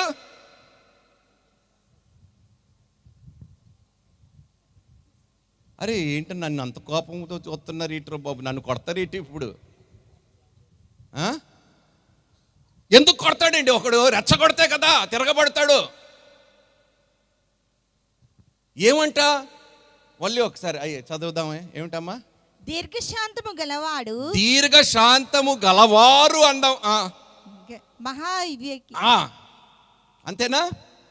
ముక్కోపి మూఢత్వమును బహుమానముగా పొందును. బా, కావాలా ఈ గిఫ్ట్ మీకు? చెప్పండి. పెళ్లి చేసేటప్పుడు నిజాలు చెప్పుకొని పెళ్లి చేసుకోండి బాబు. నాన్న, నేను ఎందుకు ఈ మాట చెప్తున్నానంటే ప్రతిసారి అడుగుతాను, మీ కూతురికి కోపం ఏమైనా ఉన్నదా అంటే, అంత లేదండి, కొద్దిగా తగలబెట్టేస్తుంది. ముందు అది మానుకోమని చెప్పి పెళ్లి చేసుకోమని చెప్పండి. పెళ్లి చేసుకున్న తర్వాత కోపం పెరుగుతుంది కానీ. అవునా కాదా చెప్పండి అబ్బా. 12 సంవత్సరాలు అయింది నాన్న నాకు పెళ్ళయి. 3 పిల్లలకి తండ్రిని. ఏ రోజు కూడా నేను నా భార్య ఒకరి మీద ఒకరు అంటే తప్పుడు మాట్లాడటం అనేది ఈ రోజు వరకు జరగలేదు నాన్న. ఎందుకో తెలుసా? వాక్యముని నేను అర్థం చేసుకున్నాను కాబట్టి. నా భార్యని నేను దుఃఖపరిస్తే మొట్టమొదటిగా నేనే వెళ్ళి క్షమాపణ అడుగుతాను. ఒకవేళ నా భార్య తప్పు చేసినా కూడా నేనే వెళ్ళి మందలిస్తాను, క్షమాపణ నేనే అడుగుతాను ముందు, కానీ వెయిట్ చేయను. ఎందుకో తెలుసా? ఆమె లేకపోతే నా బ్రతుకు లేదు. కాబట్టి ఆమె విలువైన స్త్రీ నా జీవితంలో నాకెంతో మేలు చేయటానికి దేవుడు నాకు ఇచ్చిన భార్య కాబట్టి, అపవాది నన్ను శోధించటానికి ఆమెని ప్రేరేపించినంత మాత్రాన నా భార్య చెడ్డది కాదు అని జ్ఞానము దేవుడు నాకు ఇచ్చాడు. కాబట్టి 12 సంవత్సరాలు నా వివాహాన్ని నేను నిలబెట్టుకొని పవిత్రంగా కాపాడుకోగలిగాను. హల్లెలూయా. ఇవంతా ఎక్కడి నుంచి ఎందులో ఉన్నది? నా ముఖం చూస్తే దొరకదు. ఎక్కడున్నది? ఎత్తి పెట్టుకోండి బైబిల్లో ఒకసారి. ఏం చేసుకోవటానికి అది? దిండు పెట్టుకోవటానికి పాస్టర్ గారు, సంకల్లో పెట్టుకోవటానికి పాస్టర్ గారు, కాలు కింద పెట్టుకోవటానికి పాస్టర్ గారు, కానీ వాక్యం మా హృదయంలో.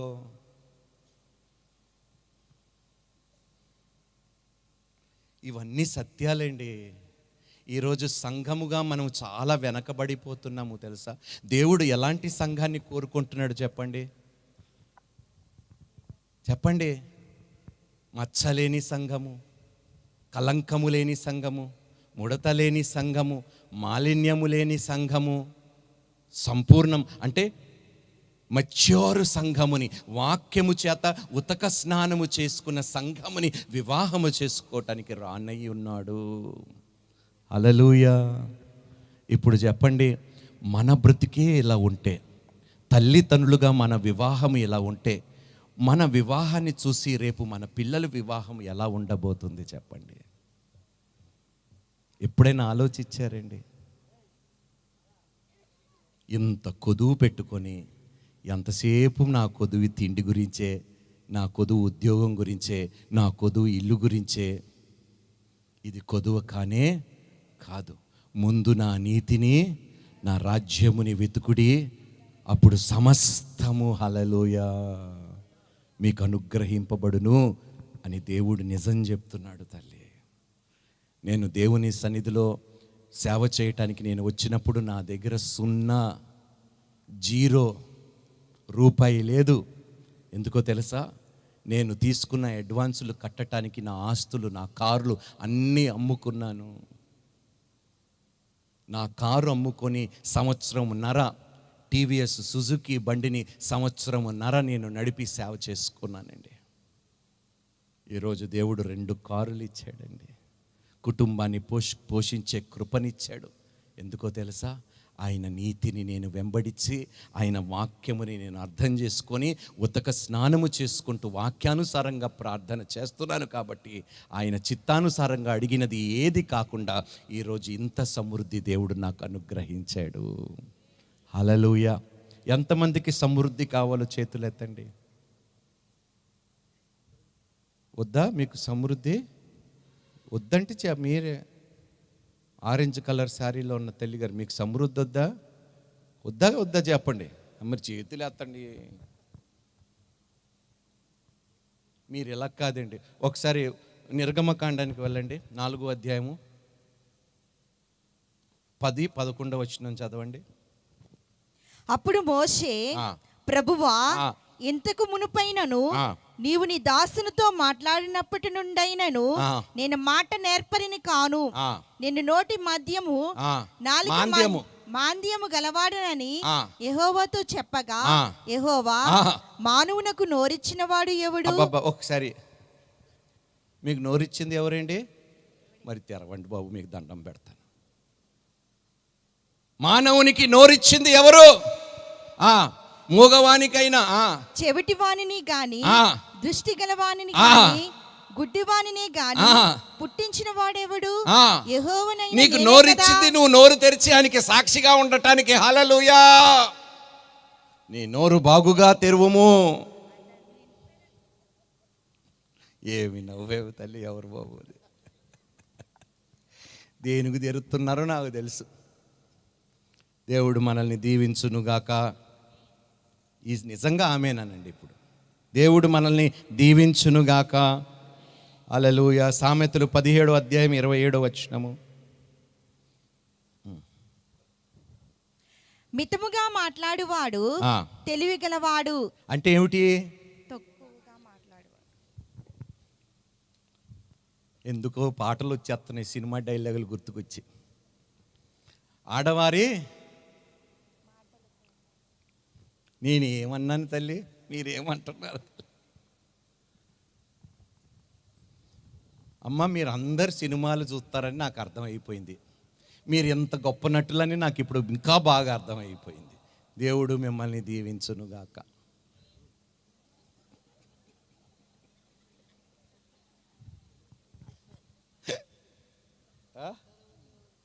ఏంటంటే ఆస్కార్ అవార్డు అంటున్నారు నెహ్రూ పాస్టర్ గారు. అమ్మా, ఎక్కువ మాట్లాడేది ఎవరండి చెప్పండి అబ్బా. ఇప్పుడు గొడవలు ఎప్పుడు ఆగిపోతాయని బైబిల్ చెప్పిందో తెలుసా? పొయ్యిలో మనం కర్రలు పెట్టడం మానేసినప్పుడు మంట.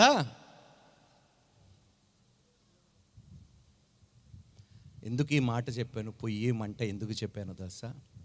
నోరు అగ్నియే, నోరు నాలుక అగ్నియే. అది ప్రకృతి చక్రముని కూడా చిచ్చు పెట్టగలుగుతుందంట. ఒక చిన్న నిప్పు విస్తారమైన అడవిని తగలబెట్టగలిగితే, విస్తారమైన మాటల్లో దోషము లేకుండా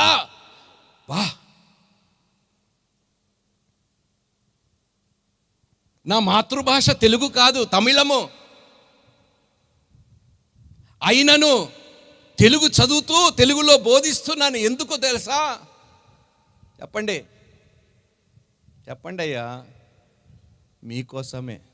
మీరు తెలుగు అయినా మీరు చదవరని చెప్పి దేవుడు నాకు తెలుగు నేర్పించి తెలుగు చెప్తున్నాడు. హల్లెలూయా. అందుకనే అంటున్నాను నాన్న, ఆశపడే ప్రాణంని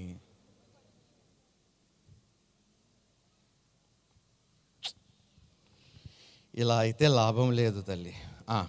అమ్మా, మితముగా మాట్లాడువాడు తెలివి గలవాడు, శాంత గుణము గలవాడు, వివేకము గలవాడు.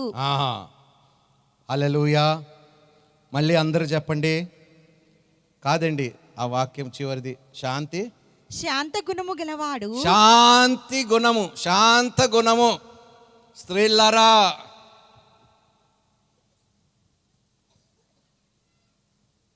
నీ పేరేంటి నాన్న? ఫస్ట్ రోల్లో కూర్చున్నావు. శామ్యూల్. మీ భార్య అనా?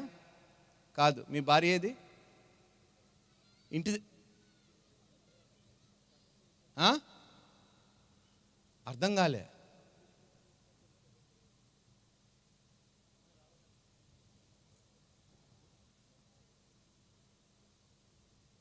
భర్త ఎక్కడుంటే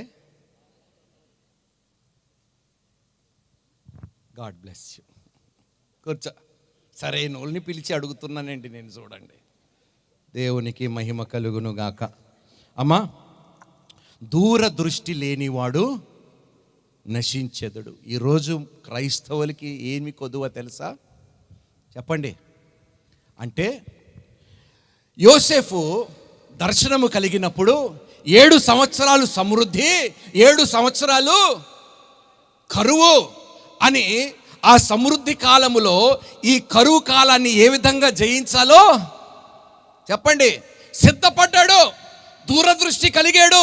ప్రతి మనిషి జీవితములో కరువు కాలము రానై ఉన్నది, కష్టకాలము రానై ఉన్నది.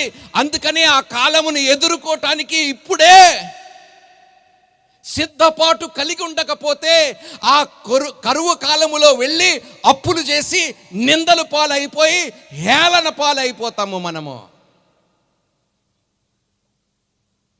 దూరదృష్టి. ఏ రోజు కూడా నేను అప్పు చేయకుండా, చెయ్యి చాచకుండా నేను నా జీవితాన్ని, నా కుటుంబాన్ని, నా భార్య పిల్లల జీవితాన్ని నేను కట్టాలి. ఇది దూరదృష్టి. కరువు కాలం వస్తుంది, నాకు అనారోగ్యం వస్తుంది, బహుశా కాలు చేతులు పని చేయకపోవచ్చు. నన్ను నమ్ముకొని వచ్చిన నా భార్య, నా పిల్లలకి సరిపోయేంత నా కష్టకాలములో, నా అనారోగ్య కాలములో వారికి సరిపోయేంత ఉండేలాగా చెప్పండి అబ్బా, అన్ని రోజులు ఒకలాగా మీకు తెలిసినా కూడా దూరదృష్టి లేనివాడు. నేను ఎందుకు ఈ మాట చెప్తున్నానో తెలుసా నాన్న? నాకు 3 కూతుర్లు. ఎంతమంది? 3 కూతుర్లు. వారు చదువు నుండి, వారు పెళ్ళి, వారు పిల్లలు అన్నిటికీ ఇప్పుడు నుండే సమకూరుస్తున్నాను నేను. ఎందుకో తెలుసా? నా వయసు అయిపోతుంది నాన్న. రేపు పెళ్ళైనప్పుడు మేము వారికి సహకరించగలుగుతామో లేదో, మా ముసలితనంలో వారికి అండగా మేము నిలబడగలుగుతామో లేదో తెలియదు, కానీ తండ్రులు పిల్లలకి ఆస్తికర్తలుగా ఉండాలని. హల్లెలూయా. ఒక్కసారి చెప్పండి అమ్మా. మంచి తల్లిదండ్రులు బిడ్డల కొరకు ఆస్తి సమకూర్చును. చప్పట్లు కొట్టండి అబ్బా. మంచి తల్లిదండ్రులు తమ బిడ్డల కోసము అప్పులు కాదు, అవమానాలు కాదు, నిందలు కాదంట, ఆస్తి, దూరదృష్టి లేకుండా. అరే రేపు నా పిల్లలు అప్పులు ఎలా తీరుస్తారయ్యా నేను అప్పులు పాలైపోతే? రేపు నేను చచ్చిపోతే ఎవరిని బాధ పెడతారు? అప్పులలో ఎవరి మీద పడతారు? అమాయకులు, ఏమి తెలియని వారికి తెలియకుండా నేను అప్పు చేసినందుకు వారిని ఎందుకు ఇబ్బంది పాలు చేయాలి? ఈ జ్ఞానము కూడా ఇవన్నీ చెప్పరే మనకి. ఇవన్నీ ఈయనే ఓపిక కూడా మనకి, నాకు తెలుసులేండి, ఈయనే ఓపిక కూడా మనకి.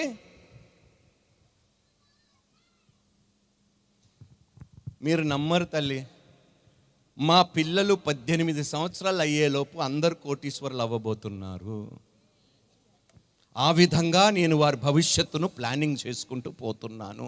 నాకున్న దానితో సమకూర్చుకుంటూ వాళ్ళకి ఇంత సమకూర్చు పెడుతున్నాను.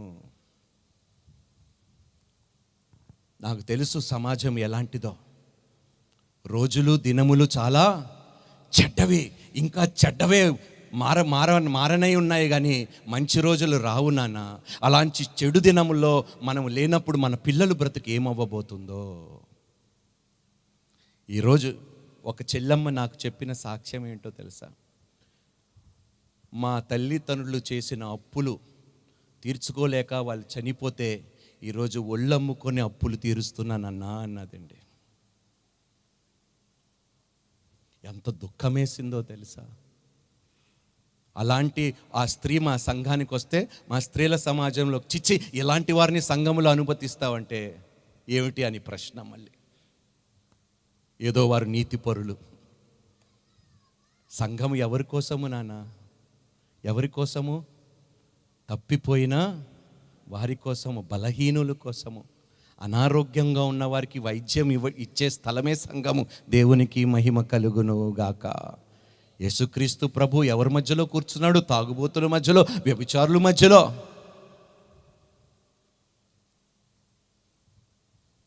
భలే దుఃఖం వేసింది ఆ చెల్లమ్మ ఆ మాట అన్నప్పుడు. ఏం చేయాలో అర్థం కాని స్థితిలో ఇబ్బంది పాలైపోయి ఈరోజు ఇలా బ్రతుకుతున్నానన్నా, దేవుడు నా బ్రతుకుని నాకు ఇష్టం లేదన్నా ఈ పని చేయటం అన్నది చెల్లమ్మ. ఎందుకబ్బా? వాక్యం చదవండి. వాక్యములో చాలా సత్యాలు ఉన్నాయి, వెలుగు ఉన్నది నాన్న. అది జీవము కలిగిన వాక్యము, సజీవమైన వాక్యము, 2 అంచుల కన్నా పదునైన వాక్యము. హల్లెలూయా. అర్థమవుతుంది నాన్న? పెళ్ళి కానీ మీకే చెప్తున్నాను, మీరు పెళ్లి చేసుకున్న తర్వాత మీరు వెళ్ళిపోతే మీ భార్య పిల్లల గురించి ఆలోచించండి నాన్న దయచేసి. ప్రేమించుకున్నంత మాత్రమున సరిపోదు. హల్లెలూయా, హల్లెలూయా. అయ్య బాబోయ్, పాస్టర్ గారు ఏదో మమ్మల్ని ఆదరిస్తారు అని అనుకుంటే వాయించేస్తున్నారు అన్నట్టు మొక్కలు పెట్టుకున్నారు చూడండి వీళ్ళంతా. రేపు నేను ఈ స్థలంకి మళ్ళీ తిరిగి వస్తానో లేదో తెలియదు నాన్న. దేవుడు నా హృదయంలో పెట్టిన మాటలు మీకు తెలియపరచమన్నాడు. మీకు ఇష్టం అవ్వకపోయినా ఈ సత్యాలు మీకు తెలియపరుస్తున్నాను. దీనిని విని వాక్యానుసారంగా మార్చుకుంటే మీ బ్రతుకులు ఈ పట్టణములోనే నిందలు పాలైన మిమ్మల్ని గొప్ప సాక్షులుగా నిలబెట్టనై ఉన్నాడు దేవుడు. హల్లెలూయా. ఎందుకో తెలుసా? ఆయన వాక్యముని మనసారా స్వీకరించిన వారి జీవితములు అది 30దంతలుగా 60దంతలుగా 100అంతలుగా ఫలింపచేస్తాడు దేవుడు. హల్లెలూయా, హల్లెలూయా. చివరిగా ఒక మాట చెప్పి నేను ముగిచ్చేస్తున్నా, ఇప్పటికే చాలా ఆలస్యం అయిపోయింది నాన్న. Thank you Jesus. Praise the lord.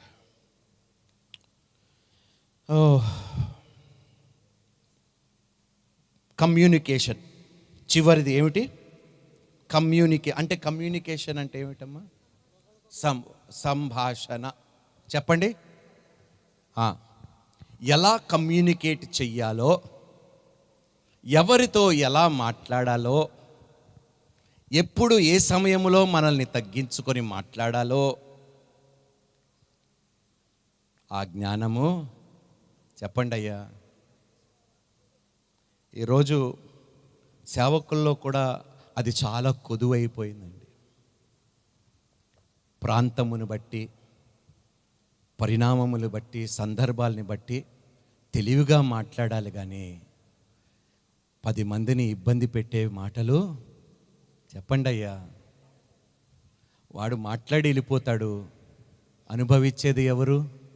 స్థానికంగా ఉన్న మీరు. అర్థం కావటం లేదండి.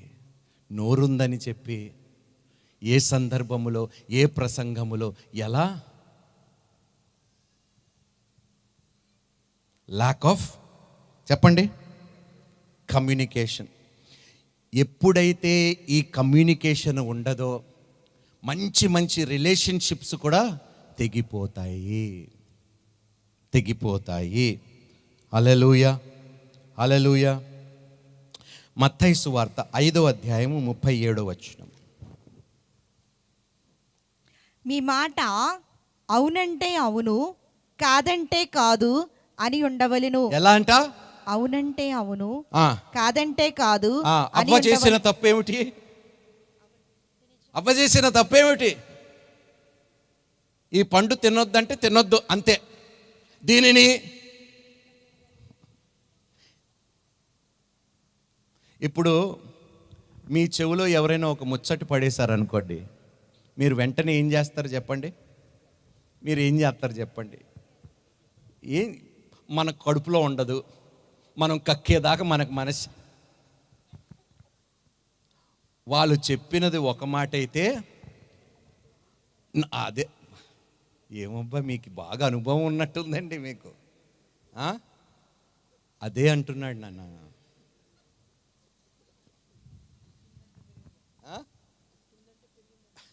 హల్లెలూయా, హల్లెలూయా. మళ్ళీ అందరం కలిసి ఈ మాట చదివి నేను ముగిచ్చేస్తున్నాను తల్లి. మిమ్మల్ని ఇంకా విసిగించను, మీ ఓర్పుని పరీక్షించను. మళ్ళీ మీరు పిలిచేదాకా మీ దగ్గరికి నేను రాను. మీ అందరికీ నా వందనాలండి. మీ మాట అవునంటే అవును. అందరు కలిసి చదువుతాం. నీ మాట కాదు, నా అని చెప్పండి. నా మాట అవునంటే అవును, కాదంటే కాదు అని ఉండవలెను. వీటికి మించినది దుష్టుని నుండి పుట్టినది.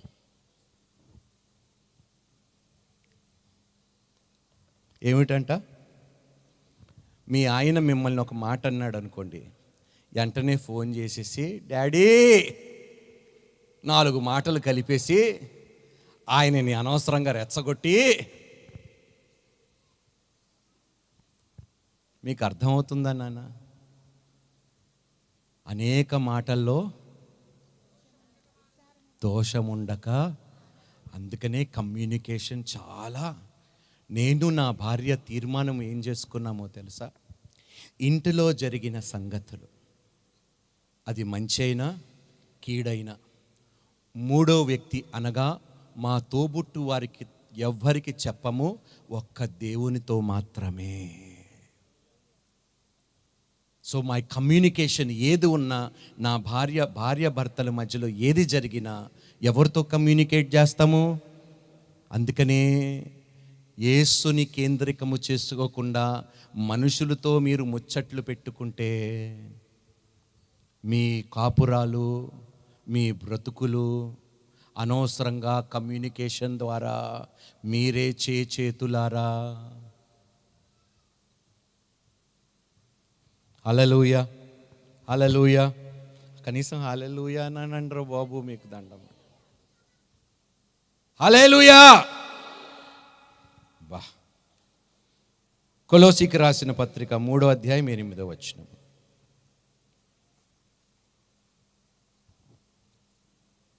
ఇప్పుడైతే మీరు కోపము, ఆగ్రహము, దుష్టత్వము, దూషణ, మీ నోట బూతులను. ఏమిటంట? బూతులు. యవ్వనస్తులు, మీకు కోపం వస్తే మంచి మాటలు వస్తాయి కదా, అవునా? అదే వాడిని అంటున్నాను నేను. ఎవరిని అడగాలో దేవుడు చెప్తాడు నాన్న. మీరు చల్లగా ఉండండి అంటావు కదా. ఏమంటారు ఎవరైనా కోపం వస్తే? ఒకసారి అందరం కలిసి నువ్వేమంటావు నాన్న? కోపం వస్తే ఏమనవు, వాయిచ్చేస్తావు, అంతేనా? అందరూ వాయిచ్చేస్తున్నారు. ఏమిటి? మాటలతో. చదువుదాం నాన్న, అందరం కలిసి చదువుదాం. ఈ మాట ముగిస్తున్నాను. ఇప్పటికే 10 సార్లు చెప్పి నాకే సిగ్గేస్తుంది. ఇప్పుడైతే మీరు కోపము, నేను కోపము, ఆగ్రహము, దుష్టత్వము, దూషణ, మీ నోట బూతులను, నా నోట బూతులను వీటన్నిటిని విసర్జించుడి. విసర్జించును. హల్లెలూయా. మళ్ళీ అందరం చివరిసారిగా చదువుదాం. అందరం లేచి నిలబడదాము. ఇదే తీర్మానముతో ఇక్కడ నుండి మనం వెళ్ళనై ఉన్నాము. హల్లెలూయా. ఏదైతే మనం తీర్మానము చేసుకోబోతున్నామో దేవుణ్ణి మనం అడిగి ఇది మా యొద్ద నుండి తీసివేయమని మనం ప్రార్థన చేయబోతున్నామో రెట్టింపు ప్రతిఫలం ఇవ్వనై ఉన్నాడు. నమ్మితే దేవునికి స్తోత్రాలు చెల్లించండి. ఇప్పుడు అందరం కలిసి చదువు ఈ మాట.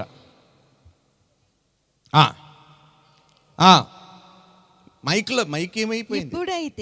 గట్టిగా అందరం. ఇప్పుడైతే నేను కోపము, ఆగ్రహము, దుష్టత్వము, దూషణ, నా నోట బూతులు అను వీటన్నిటిని విసర్జించుచున్నాను. హల్లెలూయా. ఆమేన్, ఆమేన్. ఇట్లా జరుగును గాక. ఆమేన్. ఒకసారి